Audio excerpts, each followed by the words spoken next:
maintenant voir comment on fait pour avoir le tableau de signes d'une expression factorisée. Donc on a f de x égale x au cube facteur de 2x plus 6 facteur de x moins 5. Déjà, il faut savoir qu'est-ce que c'est qu'une racine. Une racine, c'est un nombre. Quand on remplace x par cette valeur-là, ça va faire 0. Donc là, on va regarder déjà le domaine des définitions de la fonction f. Donc il n'y a rien d'interdit, on ne divise pas, on ne prend pas de racine carrée, donc il n'y a rien d'interdit, donc pas de valeur interdite. Donc finalement, le domaine des définitions, ça va être l'ensemble des réels tout entier. C'est-à-dire, ça va de moins l'infini à plus l'infini. Maintenant, on va voir quand est-ce que f de x égale 0. Donc là, on a x au cube facteur de 2x plus 6 facteur de x moins 5 égale 0. Quand est-ce qu'on a ça? Donc là, la première racine ici, c'est 0.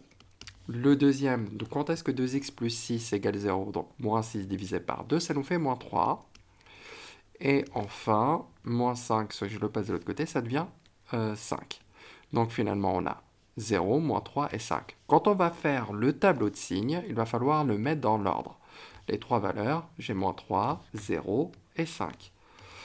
Alors, il y en a une qui s'annule en 0, une expression qui s'annule en moins 3 et une expression qui s'annule en 5.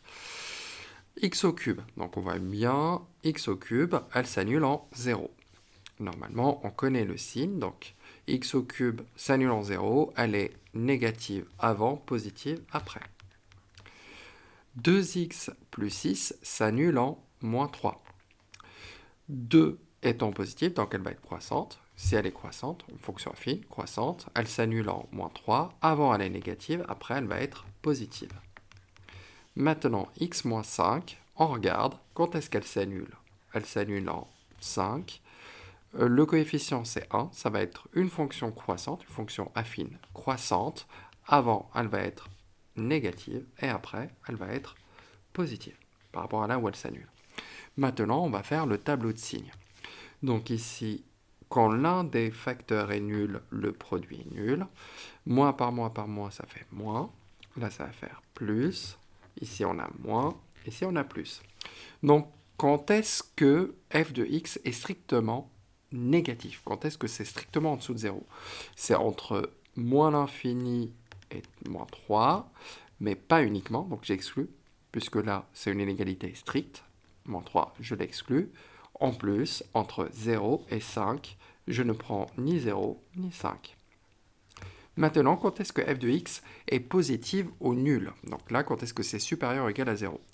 Donc là, finalement, entre moins 3 et 0, mais je prends moins 3 et je prends 0, union 5 plus l'infini, je prends 5, par contre plus l'infini, on ne l'atteint jamais.